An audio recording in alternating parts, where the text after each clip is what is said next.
आज हम लोग डिस्कस करेंगे जीन पियाजे के संज्ञानात्मक विकास के सिद्धांत में जो उन्होंने दिए थे, संप्रत्यय दिए थे, जो उन्होंने 5 संप्रत्यय हमने आपके लिए डिस्कस कर दिए। उसके लिए उन्होंने अवस्थाएं दिए थे, उन अवस्थाओं के बारे में हम टोटल डिटेल्स करेंगे। ये पार्ट वाइज वीडियो है। आपको इस जीन पियाजे के संज्ञानात्मक विकास सिद्धांत में 3 वीडियो मिलेंगे, 3 पार्ट में, और एक कंक्लूड वीडियो पूरा टोटल मिलेंगे। 3 वीडियो, सबसे पहले उनके जो पॉइंट होते हैं, मुख्य 10 पॉइंट हमने आपके लिए नोट्स तैयार किए हुए हैं। दूसरा जो होते हैं हमारे लिए दूसरा होते हैं संप्रत्यय, हमने आपके लिए पढ़ा दिया। उसके बाद आज हम लोग डिस्कस कर रहे हैं जो जीन पियाजे के संज्ञानात्मक विकास सिद्धांत में जो स्टेजेस होते हैं, अवस्थाएं, उन्होंने 4 अवस्थाएं दिए। इन अवस्थाओं से 100% सीटेट हो या टेट हो, जो भी सीटेट की बात करें या फिर जो भी आप अपने स्टेट लेवल के जो टेट की एग्जाम करें, चाहे वो यूपी की एग्जाम हो, यूपी टेट की एग्जाम हो, या फिर बी टेट की एग्जाम हो, जे टेट की एग्जाम हो, जे टेट की एग्जाम होने वाली है, यूपी टेट की एग्जाम होने वाली है लास्ट फरवरी या फर्स्ट वीक मार्च तक होने वाली है, या फिर आपके जो सीटेट होने वाली है 31 जनवरी 2021 को होने वाली है, जो भी रीट की एग्जाम आने वाली है, सभी एग्जामों में ये अवस्थाएं 100% पूछी जाती है। तो जीन पियाजे के संज्ञानात्मक विकास सिद्धांत में सबसे मोस्ट पार्ट जो होते हैं ये वाले पार्ट होते हैं। कौन वाले? अवस्था वाले। इनमें बड़ी कंफ्यूजन करके पूछते हैं।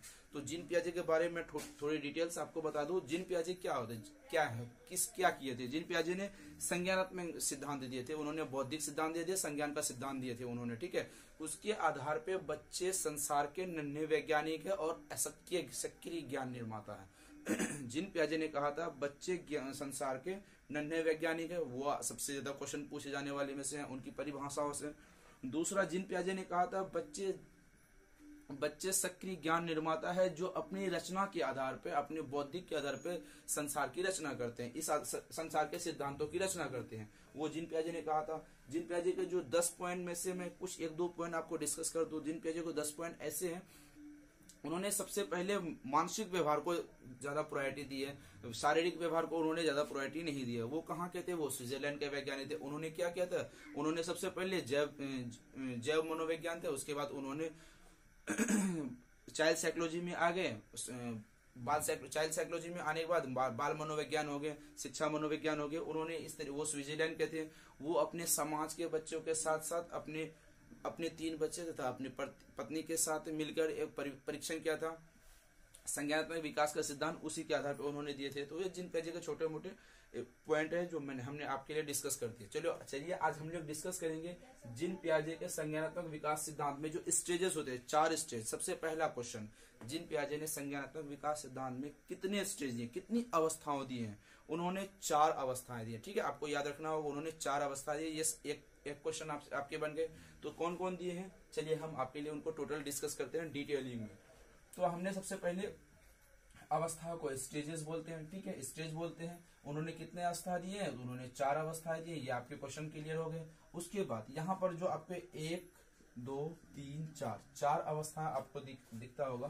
तो सबसे पहले आप स्क्रीनशॉट ले लीजिए, बाद में फिर मैं इसमें लिख दूंगा तो दिक्कत होगी। उन्होंने 4 अवस्थाएं जब दिए तो 4 अवस्थाओं के नाम अलग अलग एग्जामों में, जैसे आप बीटेट की एग्जाम दे रहे हो या फिर सीटेट की एग्जाम दे रहे हो, यूपी टेट की एग्जाम दे रहे हो, तो सब एग्जामों में अलग अलग नाम अलग अलग तरीके से पूछे जाते हैं। इसके लिए आपको इंग्लिश याद रखना होगा, क्योंकि इंग्लिश जो पेपर आते हैं इंग्लिश में, आपको अगर यहाँ कंफ्यूजन होगा तो इंग्लिश वाले चार्ट में आप जाकर देख सकते हैं। इंग्लिश वाले कहीं पर चेंज नहीं करते, पर हिंदी वाले बहुत चेंज करते हैं, बहुत ज्यादा चेंज करते हैं। चलिए मैं आपको बहुत सारे यहाँ यहीं पर नाम देता हूँ कि कितने नाम चेंज करते हैं। सबसे पहली है संवेदी पेशी अवस्था, इसको इंद्रिय गामक अवस्था भी कहते हैं, ज्ञानेंद्रिय अवस्था भी कहते हैं, संवेदी गामक अवस्था भी कहते हैं, ठीक है। कितने नामों से? हमने 3 नामों से यहाँ बता दिया। इसको इंग्लिश में क्या कहते हैं? Sensory motor stage. ये कब से होते हैं? यही एग्जाम में पूछा था, कब से होते हैं? जन्म से लेकर 2 वर्ष तक, ये आपसे सवाल पूछे जाएंगे। सेंसरी मोटर स्टेज यानी संवेदी प्रेरक अवस्था, संवेदी गामक अवस्था, जीन पियाजे के द्वारा दिया हुआ अवस्था कितने वर्ष तक होती है?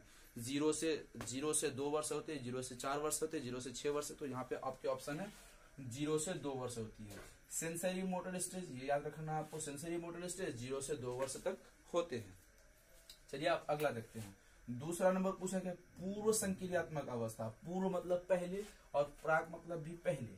पूर्व संक्रियात्मक अवस्था और प्राक संक्रियात्मक अवस्था दोनों आपके पास है। तो इसको यहाँ पे पूर्व और प्राक, जो भी पूर्व की बात आए तो वो आपके कितने के होंगे? 2 से 7। चलिए इसको पहले इंग्लिश में करते हैं। प्री ऑपरेशनल स्टेज, इसको इंग्लिश में क्या बोलेंगे हम लोग, प्री ऑपरेशनल स्टेज। सबसे पहले क्या हमने पढ़ा था सबसे पहले पढ़ा था सेंसरी मोटर स्टेज 0 से 2 वर्ष तक। प्री ऑपरेशनल स्टेज हमने पढ़ा 2 से 4 वर्ष तक, ठीक है, 2 से 7 वर्ष तक, सॉरी ये क्या है, प्री ऑपरेशनल स्टेज 2 से 7 वर्ष तक होती है।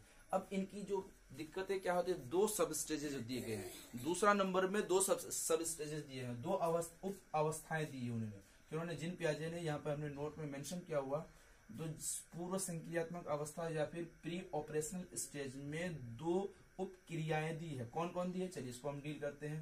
पूर्व प्रत्यात्मक अवस्था, या फिर और किन्हीं नामों से इनको जानते होंगे, तो इसको याद कैसे करना है, प्री कॉन्सेप्चुअल स्टेज बोलते हैं। अब किसके, अब 2 उप अवस्था है यहाँ पे, 2 से 7 वर्ष के बाद ही 2 उप अवस्थाएं हैं, ठीक है, 2 से 7 वर्ष के बाद जो है यहाँ पर ही 2 उप अवस्था है। तो ये 2 उप अवस्था इन्हीं के बीच बांटा गया है। देखते हैं कहाँ बांटा गया, कैसे, 2 से 4 वर्ष बांटा गया है, उसके बाद 4 से 7 वर्ष, हाँ यहाँ पर आपको देख रहे होंगे, इन्हीं के 2 से 7 वर्ष जो अवस्था होती है, इन्हीं के बीच 2 अवस्थाएं बांटे गए। तो सबसे पहले क्या है, 2 से 4 वर्ष, 4 से 7 वर्ष, बस इतना ही याद करना है। अगर आप लय के आधार पे पढ़ेंगे, एक ध्यान लगा के पढ़ेंगे, थोड़ा सा सोच समझ के पढ़ेंगे, तो इतनी भी ज्यादा कठिन क्वेश्चन नहीं आते हैं। लेकिन क्वेश्चन उसके लिए कठिन आते हैं जो लगातार कंटिन्यू नहीं पढ़ पाते हैं। तो यहाँ पर हमने डिस्कस किया सेंसरी मोटर स्टेज जन्म से 2 साल तक के लिए। Pre operational stage, pre operational stage को पूर्व संक्रियात्मक अवस्था या प्राक संक्रियात्मक अवस्था जो होती है वो कब से कब तक होती है, 2 से 7 वर्ष होती है। उसके 2 सब स्टेजेस दिए हैं, 2 सब स्टेजेस यहाँ पे देख लेते हैं। यहाँ पर है प्री कॉन्सेप्चुअल स्टेज, यानी कि 2 से 4 वर्ष, इन्हीं को डिवाइडेड करना, 2 से 7 वर्ष को ही हम लोग डिवाइडेड करते हैं यहाँ पे। प्री कॉन्सेप्शनल स्टेज 2 से 7 वर्ष। अब दूसरा हो गया, इसको और किन नामों से पुकारते हैं, बहुत सारे नामों से पुकारते हैं। अगला देखते हैं अंतःप्रथ अवस्था या अंतर्देशीय अवस्था। 2 नाम हमने यहाँ पे मेंशन कर दिए। इनको क्या बोलते हैं, इंट्यूटिव स्टेज कहते हैं। ये कितने होते हैं, 2 से 7 वर्ष कहते हैं। बस 2 से 7 वर्ष में यहाँ पे हम डिवाइड कर दिए, 2 से 4 वर्ष, 4 से 7 वर्ष, ठीक है।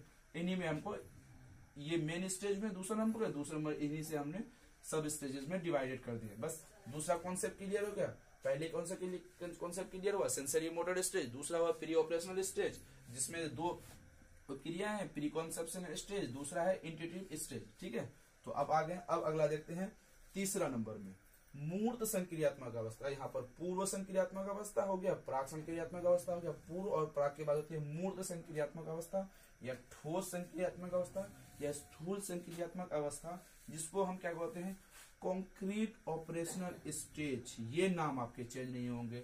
नाम अगर चेंज होंगे तो हिंदी में चेंज होंगे, इंग्लिश में नाम चेंज होने की कोई संभावनाएं होती नहीं है। तो हम क्या याद रखेंगे यहाँ पर, concrete operational stage. Concrete operational stage कितने होते हैं, हमने पहले पढ़ा, जन्म से 2 वर्ष, 2 से 7 वर्ष, 7 वर्ष से 11 वर्ष, कितना हो गया, 7 वर्ष से 11 वर्ष पढ़ा, ठीक है। उसके बाद लास्ट होती है हमारी जो औपचारिक संक्रियात्मक अवस्था। इसको और नाम से पुकारते हैं अमूर्त संक्रियात्मक अवस्था, सूक्ष्म संक्रियात्मक अवस्था। यहाँ पे हमने पढ़ा था स्थूल, तो यहाँ पर सूक्ष्म है। अमूर्त, यहाँ पे बीटेड में पूछा गया था, बीटेड में सवाल पूछा गया था, अमूर्त संक्रियात्मक अवस्था कौन से होते हैं। तो वहां पर कंफ्यूजन, एक बच्चा व्हाट्सएप में मैसेज किया था कि अमूर्त संक्रियात्मक अवस्था मैंने कभी देखा ही नहीं। तो अमूर्त संक्रियात्मक अवस्था जो औपचारिक संक्रियात्मक अवस्था को कहते हैं, अमूर्त संक्रियात्मक अवस्था।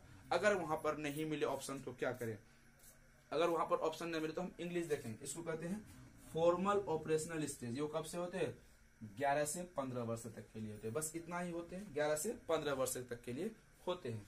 तो हमने आपके लिए कितने पढ़ाए, पहला पढ़ा सेंसरी मोटर स्टेज जन्म से 2 वर्ष, दूसरा प्री ऑपरेशनल स्टेज 2 से 7 वर्ष। उसके बाद पढ़ाए उसके दो सब स्टेजेस होते हैं, प्री कॉन्सेप्चुअल स्टेज 2 से 4, फिर इंट्यूटिव स्टेज 4 से 7 वर्ष। अब आते हैं कॉन्क्रीट ऑपरेशनल स्टेज 7 से 11, उसके बाद आते हैं फॉर्मल ऑपरेशनल स्टेज यानी कि 11 से 15 वर्ष। 3 चीजें पढ़ाए हमने, यहाँ पर याद रखना है 0 से 2 वर्ष, 2 से 7 वर्ष। इनके सब स्टेजेस में क्या करेंगे, 2 से 4 बांटेंगे, फिर 4 से 7 कर लेंगे, ठीक है। तो यहाँ पर हो गया। फिर उसके बाद 0 से 2, 2 से सॉरी हाँ 0 से 2, 2 से 7। उसके बाद करेंगे 7 से 11, फिर यहाँ पर देख लेते हैं, फिर 11 से 15। बस इतने को हमें ध्यान में रखना है, ठीक है। ये हमारे जो जीन पियाजे के बारे में जितने भी सिद्धांत उन्होंने दिए थे, कॉन्सेप्ट दिए थे, संपत्तियां दिए थे, सिद्धांत दिए थे, अवस्थाएं दिए थे, उनके जो मेन पॉइंट वाइज है, हमने उनके लिए 3 वीडियो बनाए। उसके बाद हमने एक शॉर्ट लिस्ट करके एक लॉन्ग वीडियो बनाया आपके लिए, ताकि फुल कॉन्सेप्ट आपको समझ आ सके। आपको इसी तरीके से नोट्स लेने के लिए आपको व्हाट्सएप नंबर पे व्हाट्सएप करना होगा 7634993536। इस नंबर पर व्हाट्सएप करके आप नोट्स ले सकते हैं। इसी के आधार पे हमने इस ऐसे ही मेन पॉइंट को उठा के एक नोट्स बनाए जो आपके लिए सभी एग्जामों के लिए हेल्पफुल होंगे। तो चलिए, बस आज के लिए बस इतना ही।